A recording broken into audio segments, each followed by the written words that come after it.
Lucas 9, capítulo 9, verso 23 até o verso 27. É o que nós cantamos hoje à noite aqui. Dizia a todos: se alguém quer vir após mim,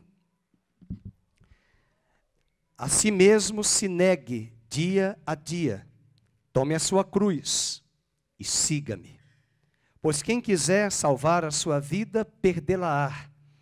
Quem perder a vida por minha causa, esse a salvará. Que aproveita o homem ganhar o mundo inteiro, se vier a perder-se ou a causar dano a si mesmo? Porque qualquer que de mim e das minhas palavras se envergonhar, dele se envergonhará o Filho do Homem. E quando vier na sua glória, e na do Pai e dos santos anjos, verdadeiramente vos digo, alguns há dos que aqui se encontram, que de maneira nenhuma passarão pela morte, até que vejam o reino de Deus. Voltando para o verso 23, se alguém quer vir após mim, a si mesmo se negue, dia a dia, e toma a sua cruz e siga-me. Pai, nós abrimos a Tua palavra, queremos meditar sobre este desafio tão singular para as multidões e para os Teus discípulos. Negar-se a si mesmo, tomar cada um de nós a sua cruz e seguir-te com todo afinco, com todo espírito de aliança, vínculo de aliança e com determinação do nosso coração. E como nós cantamos hoje à noite, ainda que as trevas nos cerquem, ainda que os montes desabem sobre nós, ainda que os homens se levantem contra nós, os nossos lábios jamais deixarão de te louvar. Nós te louvaremos sempre, por causa de tão grande sacrifício, e te seguiremos, queremos te seguir com a tua graça, nos ajudando todos os dias a morrermos para nós mesmos e a tomarmos a nossa cruz. No nome de Jesus oramos. Amém. Você pode sentar. O tema da nossa mensagem de hoje é o preço para ser um seguidor de Jesus. E é muito importante porque em seu ministério, Jesus está ministrando aqui às multidões. Se você voltar para o capítulo 9, verso 11, ele tinha as multidões que estavam junto a ele. No verso 10, ele tem os apóstolos. E no verso do mesmo capítulo, no verso de número 18, achavam-se presentes os discípulos. Essa palavra não é apenas para os discípulos. Essa palavra é para as multidões que estão lá fora. As multidões que também lotam as igrejas aos domingos. No meio de tantas multidões, só Deus sabe discernir quem verdadeiramente são seus discípulos. Deus não mandou fazer membros de igreja. A membresia é importante na parte administrativa da igreja, para que tenhamos vínculos, para que saibamos quem são os nossos irmãos que congregam, que decidiram de forma de aliança congregarem conosco. É muito bom ser membro, fazer parte da membresia da igreja. Mas em Mateus capítulo 28, do verso 16 ao 18, Jesus disse: ide e fazei não membros, discípulos. Discípulos de Cristo é o que Deus espera da igreja, sermos discípulos, seguidores. E diante de um auditório tão mosaico, em forma de mosaico, ou seja, dividido, repartido, esse auditório, ora era as multidões, ora eram os apóstolos, ora eram os discípulos. As multidões, os apóstolos e os discípulos. E até hoje nós temos 4 tipos de ouvintes na igreja. Pela parábola do semeador, pela parábola das bodas, onde tudo já estava pronto, nós vamos perceber 4 tipos de ouvintes do evangelho. Os endurecidos, os superficiais, os ocupados e os receptivos. Há pessoas que se endurecem. Um jovem rico, quando Jesus o abordou e ele mesmo perguntou: o que eu posso fazer para herdar a vida eterna? Porque eu tenho guardado todos os mandamentos. Faltava um. Jesus disse: vende tudo o que tens, dá aos pobres e segue-me. Esse foi o texto que São Francisco de Assis, no século XII, na Europa, na Itália, leu e se converteu. Ele era rico, de família muito rica, e ele se apropriou dessa passagem e abriu mão das suas riquezas e decidiu seguir a Cristo. Mas o jovem rico que essa passagem se refere, não foi capaz de deixar. E para ele, Jesus foi incisivo: vende tudo o que tens. De fato, Jesus não disse isso para todos os ricos, mas para aquele jovem rico, ele disse: venda tudo e siga-me. Negue-se a si mesmo, tome a sua cruz a cada dia e seja meu discípulo. Nós temos os endurecidos, os superficiais que ficam ao longo de muitos anos, até mesmo na igreja, como ouvintes, mas não conseguem mergulhar nas profundezas, das profundidades profundas de um relacionamento intrínseco com Cristo. Há muitos que têm anos, 40, 50, 70, 60 anos de igreja, mas não têm de aliança, não têm de renúncia. Até mesmo no casamento nós podemos ter muitos anos de casados e não conhecermos intimamente o nosso cônjuge. Podemos ter 50 anos de bodas de ouro e de prata e não sermos capazes, na aliança de uma vida a dois, de renunciar, de abrir mão. Também é assim na vida com Cristo. Deus não falou a Abraão para que ele de imediato deixasse tudo. De vez, possivelmente, quando Deus disse a Abraão: sai da tua terra, sai da tua parentela, sim, ele deixou. Mas haveria outras coisas também para ele deixar. Deus prepara o nosso coração. Deus não vai pedir a Olga, a Maria Olímpia, não vai pedir ao Felipe para deixarem algo, enquanto esse coração deste homem, desta mulher, não estiver tão vinculado em aliança. Quando Deus vai pedir a Abraão o Isaque, estamos já no capítulo 22. Mas desde o capítulo 12, Deus está caminhando com Abraão e Abraão está caminhando com Deus. Até o ponto que um dia Deus pede a ele: dá-me o teu filho, o teu único filho. E Abraão, o texto sagrado diz, prontamente decidiu ir ao Monte Moriá. E subiu. E de fato Deus não queria Isaque sacrificado. Era um teste.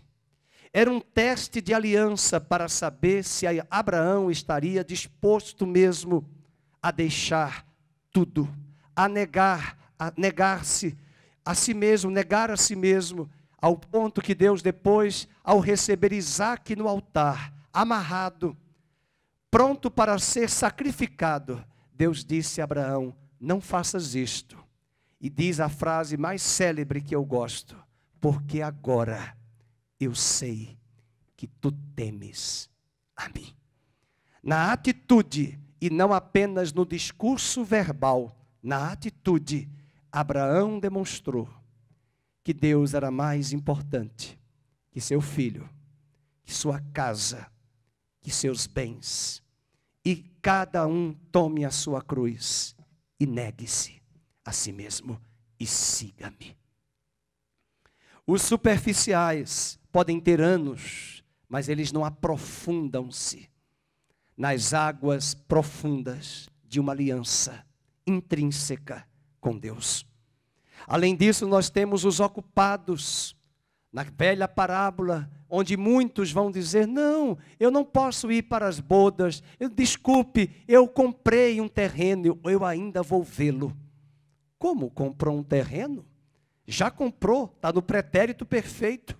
Se já comprou, significa que você já pagou. E você comprou e ainda verá o terreno que você já comprou. São desculpas que não se justificam. Desculpas que não convencem.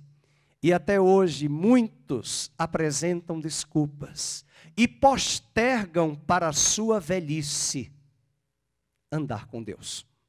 Já ouviu pessoas que dizem assim, não, quando eu estiver mais velho, eu vou aceitar o Evangelho. Parece que Deus só vai usar os velhos. Parece que Deus só quer os velhos a priori. Não, Ele quer os jovens. Por isso que João disse, jovens, vós sois fortes e já tendes vencido o maligno. Vós sois fortes. Entregue os seus melhores anos para Cristo. Entregue os seus melhores anos para o Evangelho. Para que você, ao chegar aos 90, aos 80, não venha dizer quanto tempo perdido. E ainda os que têm chegado aos 80 e aos 90, 70 e agora abraçar o Evangelho. Muitos desses têm buscado forças onde não têm para dar agora, num ritmo mais acelerado, aquilo que eles não deram quando eram jovens e adultos. Muitos querem o glamour, mas não querem a cruz. Muitos querem os milagres, mas não querem a renúncia. Muitos querem prosperidade, mas não arrependimento. Muitos querem o paraíso na terra, mas não querem as bem-aventuranças do céu. Portanto, nós vamos falar sobre alguns pontos e eu gostaria que você anotasse algumas marcas de um discípulo, do preço que ele vai pagar para seguir a Jesus. E a primeira é que o discípulo conhece o preço do discipulado. O discípulo conhece o preço do discipulado. É necessário renunciar. Versículo 23, ele traz até a conjunção, a preposição, perdoe-me, condicional, se. Eu lembro de uma música do Padre Zezinho, na década de 70, quando eu cantei essa música, todos os anos e até hoje eu sei a letra. São muitos os convidados e quase ninguém tem tempo. E o refrão da música é, a decisão é sua, a decisão é sua. É assim que diz a música, a decisão é sua. E é por isso que no discipulado, o preço que se vai pagar para renunciar, a decisão é sua.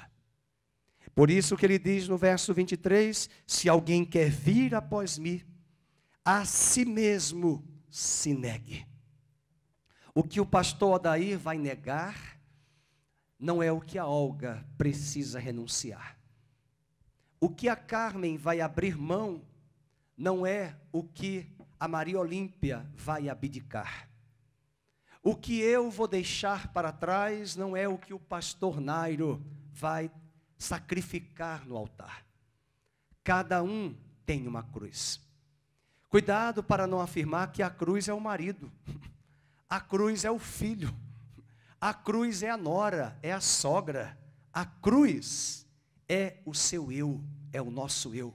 A cruz é o velho homem. A cruz é a velha natureza adâmica que quer prevalecer, como dizem os piracicabanos, é a carne. É a carne que quer prevalecer. A cruz não é o outro. A cruz não é a minha esposa, a minha filha, o meu marido. A cruz sou eu mesmo.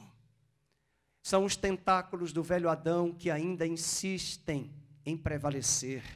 E é nessa hora que eu tenho que lembrar do apóstolo Paulo em Romanos capítulo 6. O pecado não mais terá domínio sobre vós.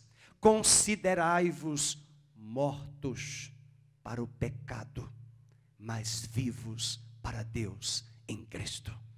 Todos os dias, a morte, o velho Adão, quer ressuscitar na nossa vida.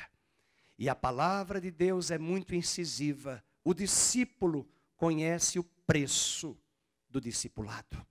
É por isso que hoje nós temos muitos admiradores do Evangelho.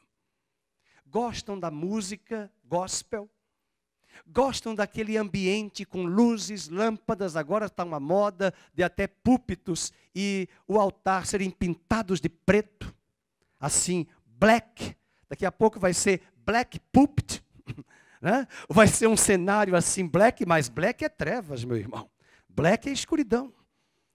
Púlpitos mais refinados, pastores que vêm pregar com uma linguagem bem jovial, está na moda. É uma forma de atrair. Nós não podemos julgar os ministérios. Existem ministérios fantásticos que têm sido levantados por Deus para alcançar jovens nesta geração numa linguagem.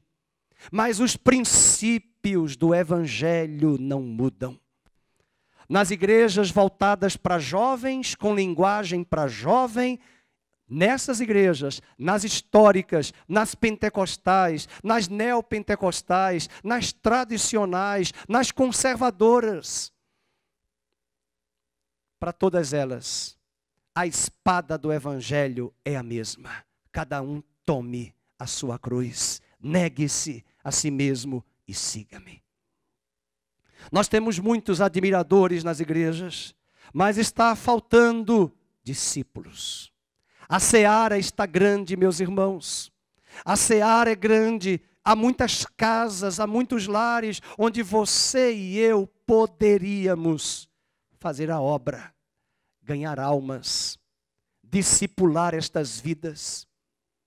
Não é o pastor que vai fazer a obra, é a igreja que fará a obra.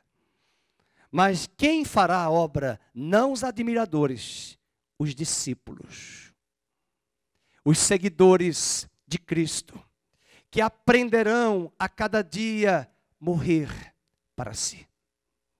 Nós não queremos fazer morrer o nosso eu. Nós queremos prevalecer até mesmo dentro da nossa casa, com os nossos entes, a nossa vontade. Nas empresas, nas novelas, nos filmes, ninguém quer abrir mão, ninguém quer renunciar, ninguém quer mais dar o outro lado da face para ser espancado. Numa metáfora que Jesus usa, ele está mostrando que o mundo vive para a egolatria. Um dos grandes ídolos do mundo contemporâneo é o nosso ego. E é esse ego que nós não queremos fazer matar, morrer. Nós queremos buscar as pessoas para discutir com elas, para que a nossa opinião prevaleça. E Jesus está dizendo que um discípulo dele sabe o preço do discipulado para renunciar. Você e eu não vamos ganhar as pessoas da nossa família com os nossos argumentos. Nós não vamos ganhar essas pessoas na nossa força, no nosso discurso. Elas precisarão enxergar em nós o quanto estamos dispostos para morrermos e renunciarmos os ditames do nosso eu, do nosso ego. Segunda característica é que o discipulado é um convite para uma renúncia radical. Veja no verso 23, se alguém quer vir após mim, negue-se a si mesmo. É radical, corta raízes. João Batista disse que quando ele viesse, ele teria um machado na mão para cortar pela raiz toda árvore que não dá bom fruto. Não se assuste quando você avistar alguém na igreja que teve uma transformação de vida radical.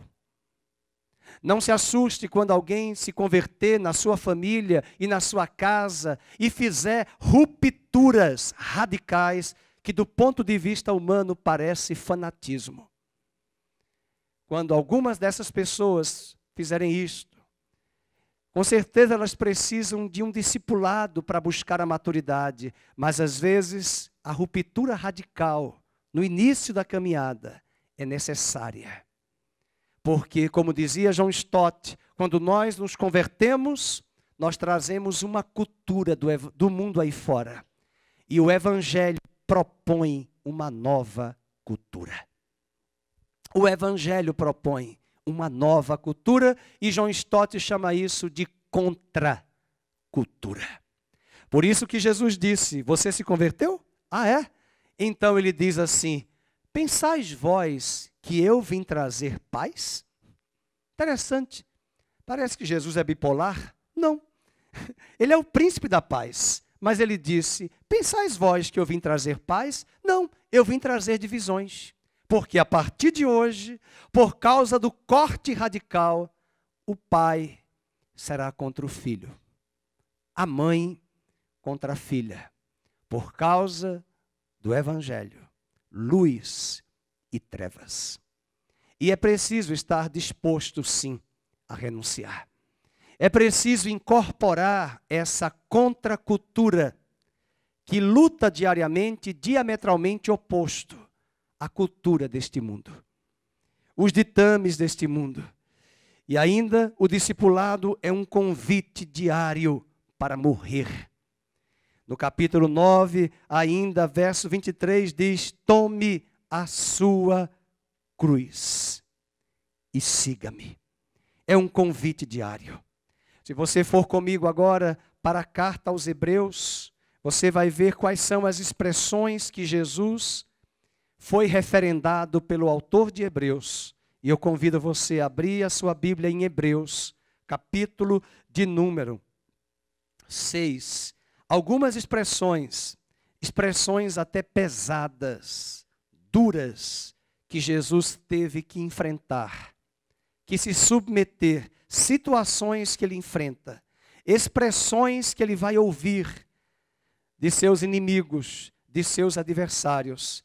E em Hebreus capítulo 6, verso 6, mostra o nosso modelo, o nosso mestre, também tomando a sua cruz e seguindo a vontade de Deus. Em Hebreus 6, o autor diz assim,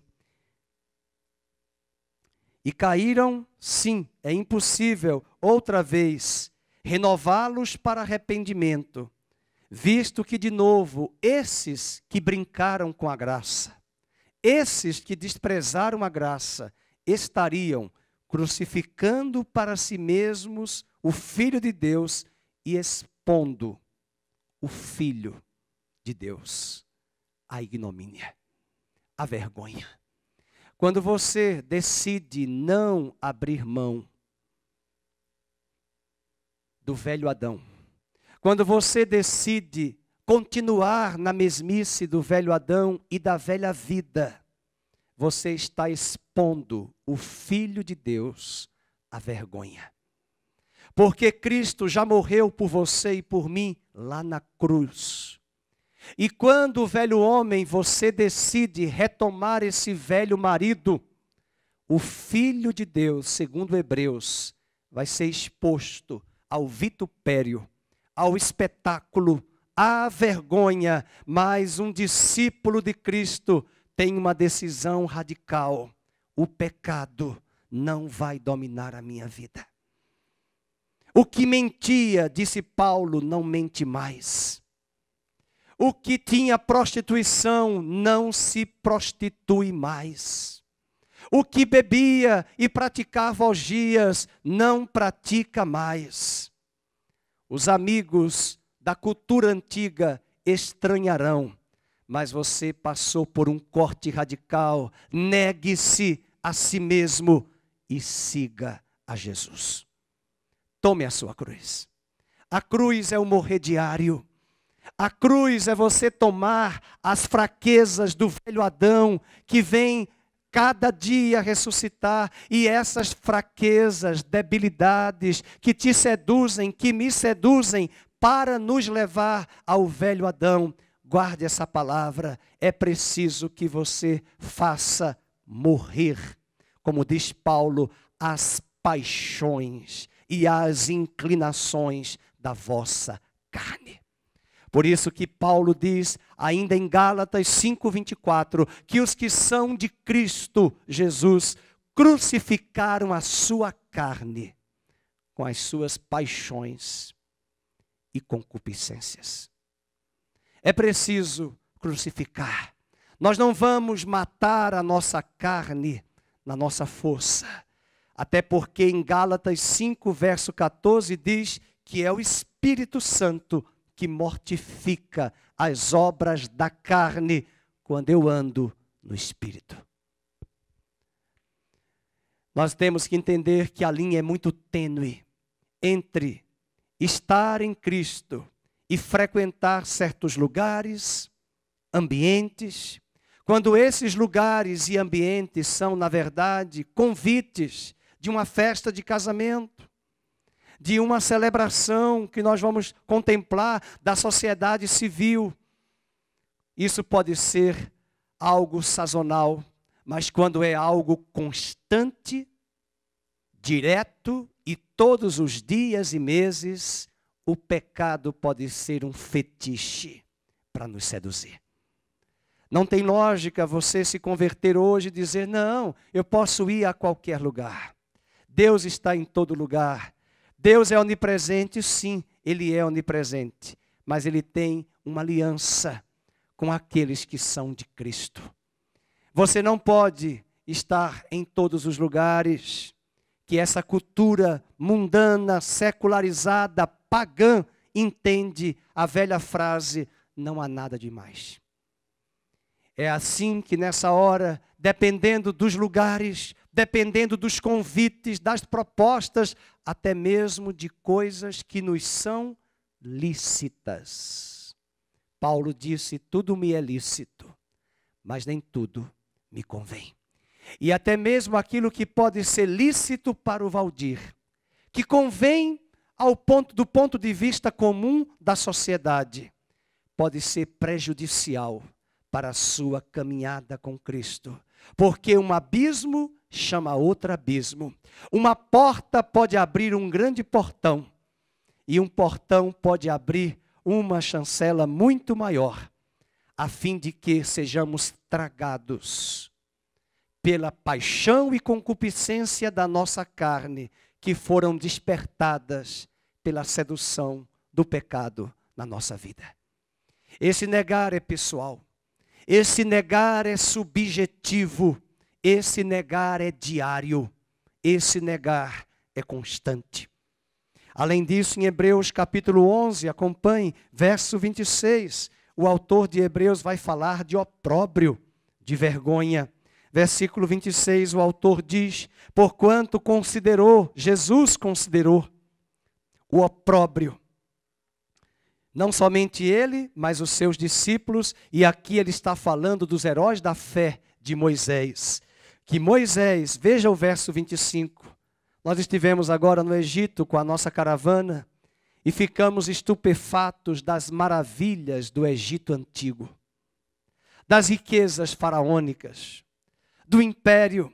Ficamos até impressionados no Museu de Cairo de ver bolsas que hoje custam milhões e milhares de reais lá na França, que as egípcias já tinham aquelas bolsas de couro, bem adornadas, lindas. Até o guia nos falou, veja a preciosidade dessa bolsa da esposa de Tutancâmon, o faraó.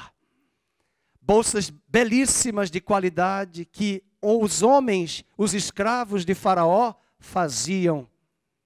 E aí a Bíblia diz que Moisés, que cresceu naquele ambiente, num ambiente de luxo, num ambiente de ostentação, num ambiente de gozo, de festas, de palácios, ele preferiu ser maltratado.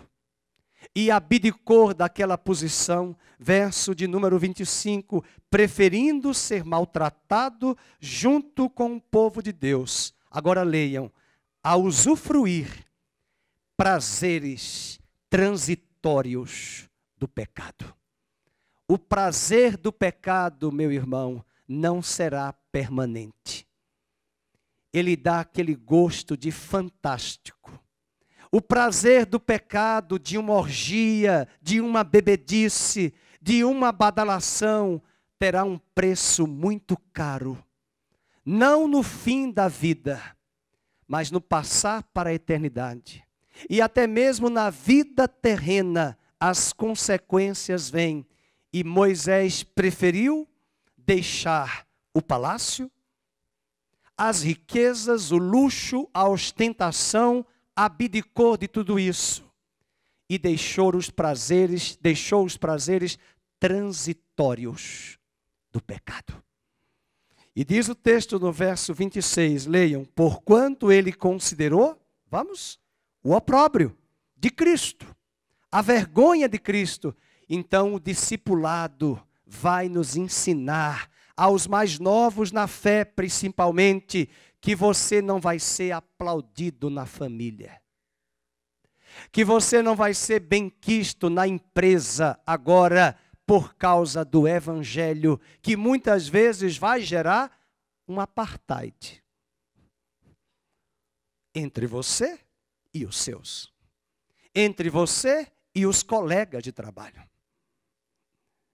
Alguns até têm a capacidade de perguntar, mas agora você é evangélico, né? E dá vontade de dizer, e por que sou evangélico? Eu não vivo? Eu sou uma múmia? Eu sou um tolo? Porque eles acham que nós não temos prazer, que nós não temos alegria.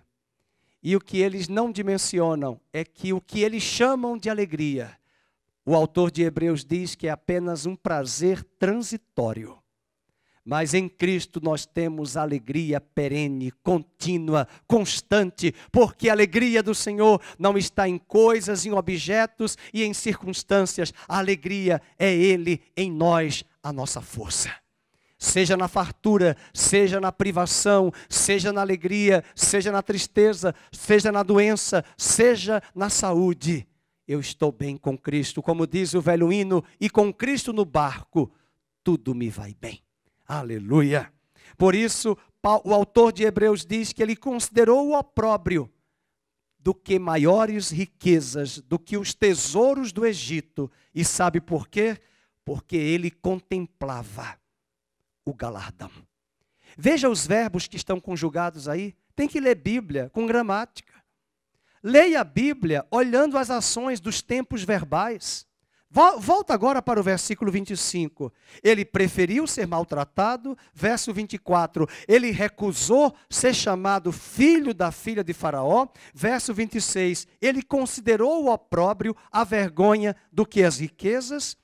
E ainda o verso de número 27. Ele abandonou o Egito. Isso mostra que foi uma decisão pessoal. Isso mostra que às vezes aquele cargo na empresa que você tanto almeja, se talvez Deus não lhe deu, é porque Ele sabe que aquele cargo vai tirar você do seu caminho. Às vezes as pessoas insistem na igreja, nós queremos aquela bênção, nós queremos, aqui nós estamos vendo que Moisés abandonou o país mais rico do planeta naquela época. E ele foi para 40 anos no anonimato. Imagine vocês, trabalhar com um sogro. Cuidar de ovelhas que não eram dele, eram do seu sogro. E o salário não é ele quem acertou com o RH, é o sogro que vai decidir quanto vai pagar. E tudo isso foi uma decisão. Uma decisão muitas vezes vergonhosa, humilhante para um homem, mas ao mesmo tempo Deus estava trabalhando com Moisés para que ele fosse um servo. A partir dessas ações verbais que acabamos de ler, ele renunciou, ele preferiu ser maltratado, ele abandonou o Egito, considerando o opróbrio de Cristo, a vergonha, a humilhação. E às vezes é isso que nós sentimos como discípulos, que quando nós chegamos em certos lugares e ambientes, quando olhamos para a mídia, quando olhamos para a TV, que usa a palavra evangélico, é com aquele tom depreciativo, é com aquele tom de sarcasmo, é com aquele tom de crítica. Por isso, hoje à noite, Deus está dizendo: tome o opróbrio, negue-se e siga-me, diz o Senhor. Esteja disposto a enfrentar o opróbrio, a vergonha, o constrangimento, por causa de Cristo. E ainda no autor de Hebreus, vamos para o capítulo 12, verso 22, falando agora desses heróis da fé da nova aliança. O autor de Hebreus diz: mas tende chegado ao monte Sião, e a cidade do Deus vivo, a Jerusalém celestial, e a incontáveis e hostes de anjos, a universal assembleia, e a igreja dos primogênitos, o juiz de todos, e aos espíritos dos justos aperfeiçoados. Ainda no verso 13, capítulo 13 agora, verso 13, vamos ver, ele diz: saiamos, pois, a ele, a Jesus, vamos, fora do arraial, levando, 13, levando o seu vitupério. Sabe o que é isso? Saiamos, vamos para fora. Nós estamos aqui no culto, mas quando nós saímos, eu mesmo como pastor, sinto isso na minha pele, quando alguém me encontra numa padaria: oi pastor, todo mundo faz assim. E eu vejo os olhares de alguns assim para o pastor. Ou se alguém encontrar você e dizer: a paz do Senhor, irmão, domingo à noite, numa padaria, de terno, com a Bíblia, são crentes. E o autor de Hebreus diz: vamos para fora e saiamos levando o vitupério, a vergonha, o espetáculo, o sensacionalismo de sermos vistos e catalogados como pessoas ridículas, ignorantes, um bando de abestalhados, na linguagem nordestina. São pessoas que não têm uma massa cinzenta que funciona, essa massa. É assim que esse mundo nos olha. E quando nós decidimos enfrentar esse caminhar, estamos de fato como discípulos, negando a nós mesmos e seguindo a Cristo. É triste sentirmos isso na nossa carne, a indiferença, o desprezo. Mas o autor de Hebreus diz que ele, o nosso Senhor, enfrentou o vitupério, enfrentou o opróbrio, enfrentou a vergonha. E talvez, meus queridos, com tantas igrejas espalhadas nesta nação, e graças a Deus por elas, em tantas multidões, quais são os discípulos dispostos a, durante o seu dia a dia da semana, irem para fora e trazerem sobre si o vitupério? Os discípulos verdadeiramente aceitarão, os admiradores não quererão. Por isso, vamos buscar essa renúncia diária. Inclusive no capítulo 13, verso 12, diz que Jesus sofreu fora da porta. Porque ele morreu fora da cidade de Jerusalém. Nós estivemos no Monte Gólgota, no Monte Calvário, que naquela época dos dias de Cristo era fora dos muros da cidade. E nós tiramos a foto ali na caveira, celebramos um culto ali próximo àquele monte, onde é o jardim do túmulo. Na tradição dos últimos 150 anos, um grupo de arqueólogos ingleses descobriu aquele lugar em Jerusalém. E dali muitos cristãos, principalmente os de linha protestante e reformada, têm aceito aquele lugar como lugar em que Cristo foi crucificado, porque Lucas diz que aquele lugar tinha uma aparência do monte de caveira. E você vê a caveira. E você vê os muros de uma foto antiga da época em que os britânicos que chegaram na Terra Santa, e esse grupo de arqueólogos que pesquisou, ao chegar ali, identificou pela narrativa dos evangelhos que diz que ele morreu fora da cidade e não dentro, até porque judeus não sepultam seus mortos dentro, mas fora da cidade. E diz o texto que ele saiu e veio para fora, verso de número 12, e ele sofreu fora da porta. Quando nós saímos desta porta da igreja, do culto, lembre-se, nós somos igreja. E fora da porta, nós vamos sofrer. Nós vamos ser tentados, nós vamos ser provados, nós vamos ser questionados, nós vamos ser arguidos por tantos que questionam, até mesmo nos nossos trajes, nas nossas escolhas de dizer, nós não vamos a esse show, nós não vamos a esse espetáculo. Por que você não vai? Porque você é crente? Às vezes não precisamos nem dar resposta. A resposta melhor é o silêncio e talvez lembrar-se. A alegria do Senhor é a minha força. A alegria não está em lugares. A alegria e a felicidade não está em eventos, em badalações, em comer em certos restaurantes.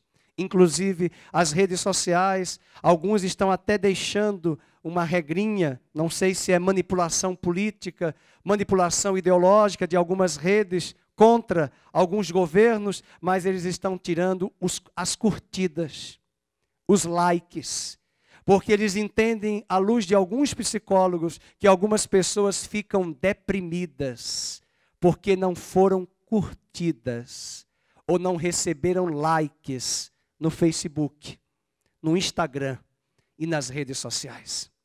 Há pessoas que postam os lugares onde elas estão, comendo, viajando, e se aquelas pessoas não curtirem, elas vão entrar em deprê.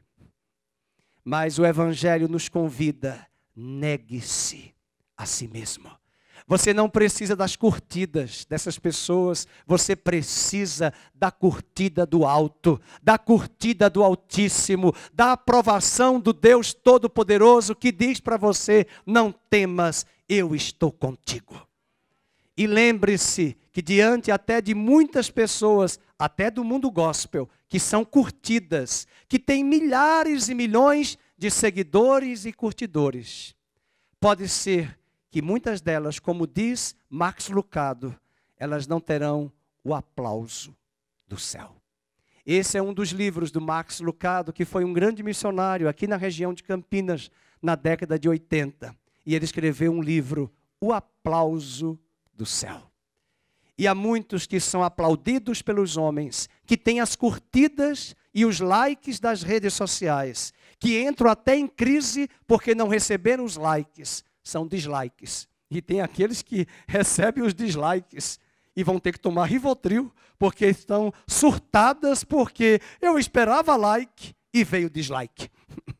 Eu esperava it's good e veio bad. Por que que eu estou... E elas começam a mergulhar no vazio. E eu quero dizer que se esse é o seu diagnóstico, e você está me ouvindo agora pelas redes sociais, e você está aqui ouvindo a palavra, se essa é a sua expectativa, Jesus está dizendo, negue-se a si mesmo, para os likes, para as curtidas, e tome a sua cruz e siga-me. Os irmãos dão risada, eu também dou risada, mas é verdade, meus queridos, há muita gente deprimida, porque não foi correspondida nos likes. Foi mais no dislike, e elas estão em depressão, se tratando, e dizem os especialistas que as redes sociais decidiram fazer isto agora, em função disto. Não sei se procede ou se é manipulação ideológica para que alguns partidos não tenham visibilidade de suas curtidas. Mas é o mundo contemporâneo que vivemos, as crises existenciais que o próprio Sartre já previu, já chegou a prever na década de 50 e 70, quando ele esteve no Brasil, o grande filósofo do existencialismo, da crise que o mundo viveria.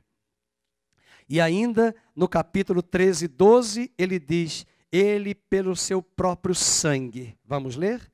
Sofreu aonde? Fora da porta. A cruz se refere à nossa disposição para morrer. Ainda o discipulado, um terceiro ponto, é um convite para uma caminhada dinâmica com Cristo. Vejam 9:23, vamos voltar para Lucas 9:23. Essa dinâmica é diária, essa dinâmica é uma constante, é preciso ter essa dinâmica todos os dias da nossa vida. No capítulo 9, verso de número 23, se alguém quer vir após mim, negue-se a si mesmo, e agora, dia após dia, são todos os dias. São todos os dias. Tome a sua cruz e siga-me. É necessário uma caminhada dinâmica. Além disso, o discipulado conhece a necessidade da renúncia. Esse é o nosso quinto ponto. O discipulado, o discípulo conhece a necessidade de renúncia. Veja o verso 24. Pois quem quiser salvar a sua vida, vamos, perdê-la. E quem perder a vida por minha causa, vamos, esse a salvará. Então, no discipulado de Cristo, pensem comigo, ganhar é perder, e perder é ganhar. O cristão, ele vive na ponta cabeça, como diz John Stott, é uma contracultura. Para ele, ser grande é ser servo de todos. Você quer ser grande? Então sirva. Você quer ser grande na empresa? É o melhor terno, é o melhor carro, é o melhor salário. Eu vou ser servido. Mas você quer ser grande na vida cristã? É ponta cabeça, é ser servo. Você quer ser rico? Para o discipulado de Cristo, ser rico é ter a mão aberta para dar. Ser feliz é renunciar aos prazeres do mundo. Porque Satanás vai prometer a você e a mim a glória, mas no fim ele vai nos dar o sofrimento. E Cristo vai oferecer para você e para mim uma cruz, mas no fim uma coroa para a vida eterna. Aleluia, foste fiel no pouco, no muito eu te colocarei. Satanás oferece muitas coroas nesta terra. Satanás oferece muito glamour. Satanás promete muita glória e alegria. E olhamos hoje a vida de muitas pessoas, o sofrimento amargo que elas enfrentam. Pelas escolhas, pelas decisões que elas tomaram em sua vida. Porque a decisão, como dizia na parábola e na música cristã, a decisão é sua. Mas também um outro aspecto, o discípulo sabe o valor inestimável da vida com Jesus. O discípulo sabe o valor da dracma perdida, da pérola que foi achada no fundo do mar. Foi um preço que foi pago, esse tesouro que nós encontramos, que é o Evangelho. E o cristão maduro, um discípulo, sabe o valor inestimável. Veja o verso 25. Que aproveita o homem ganhar o mundo inteiro, se vier a perder-se ou a causar dano a si mesmo. Sabe por quê? Porque o discípulo sabe que o dinheiro não pode comprar tudo. Alguém já assistiu a lista do filme A Lista de Schindler, o filme A Lista de Schindler? Como ele chora. E eu pude chorar mais uma vez ali no Museu do Holocausto, que há muitos anos atrás eu havia entrado.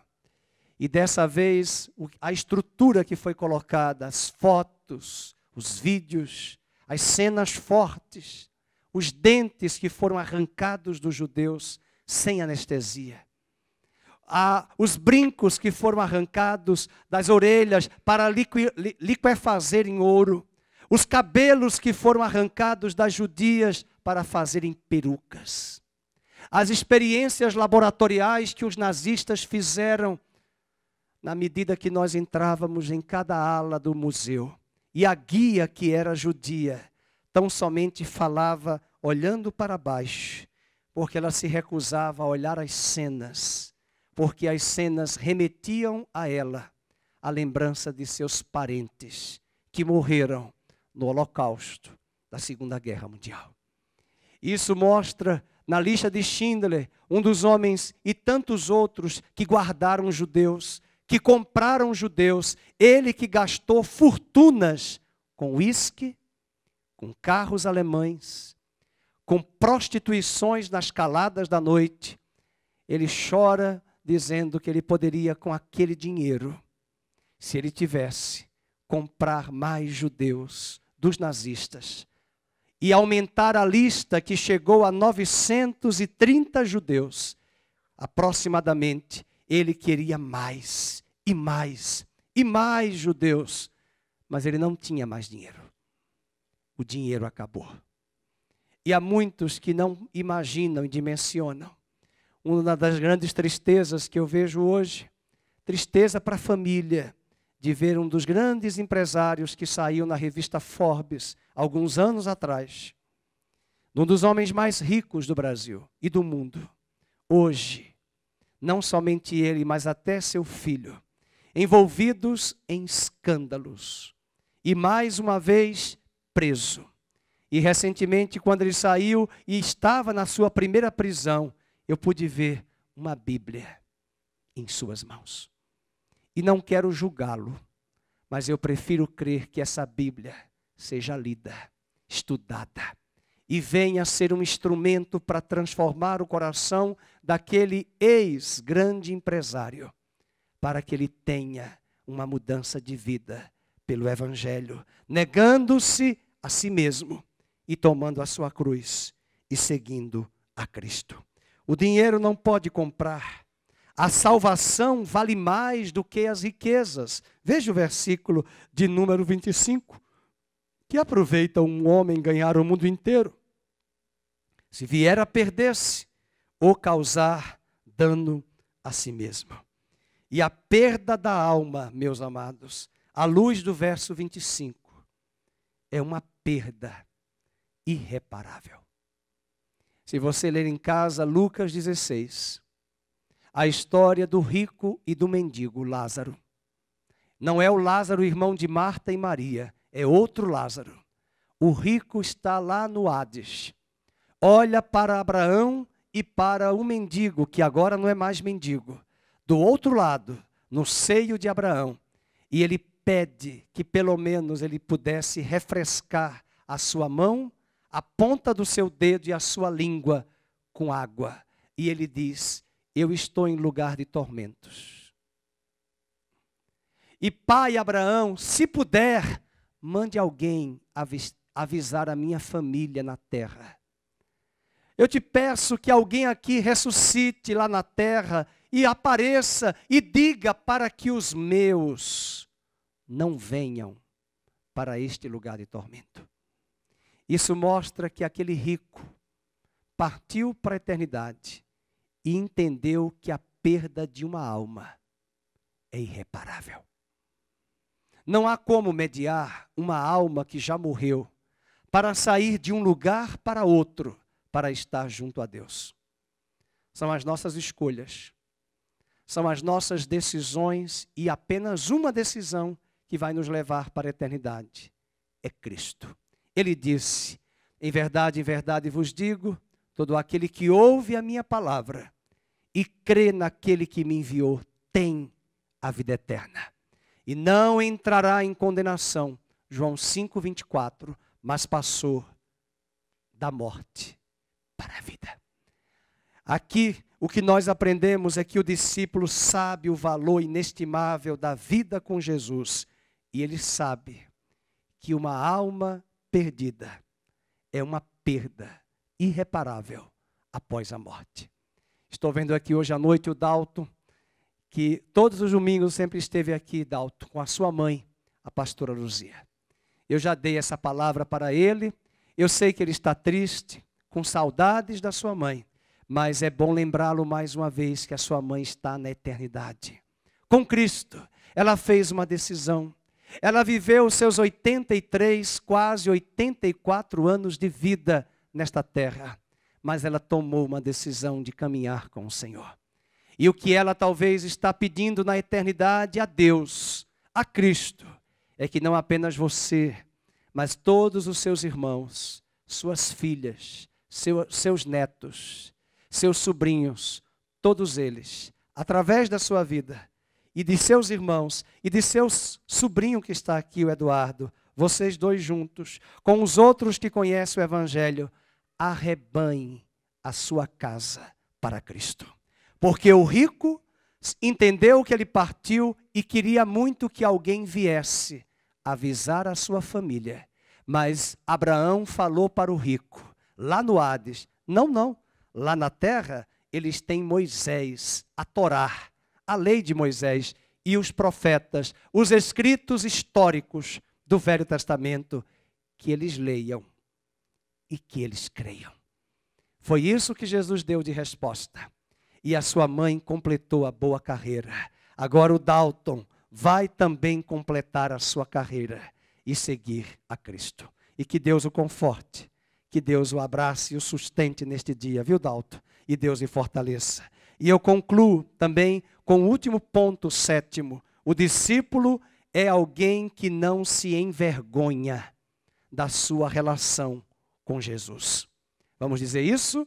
É alguém que não se envergonha da sua relação com Jesus. 2 Timóteo 3,12 diz: todos aqueles que querem viver piedosamente em Cristo padecerão perseguições, sofrimentos e aflições. Não tenha vergonha de se relacionar com Cristo em função do que os homens observam e dizem a seu e a nosso respeito. Veja o verso 26, ele diz: porque qualquer que de mim e das minhas palavras se envergonhar, dele se envergonhará o Filho do Homem, quando vier na sua glória e na do Pai e dos santos anjos. Eu lembro dos meus primeiros meses de caminhada, eu ia de ônibus às vezes para alguns eventos evangelísticos e missionários da igreja, embora a igreja era perto da minha casa, eu ia a pé, mas quando tinha eventos, eu ia de ônibus.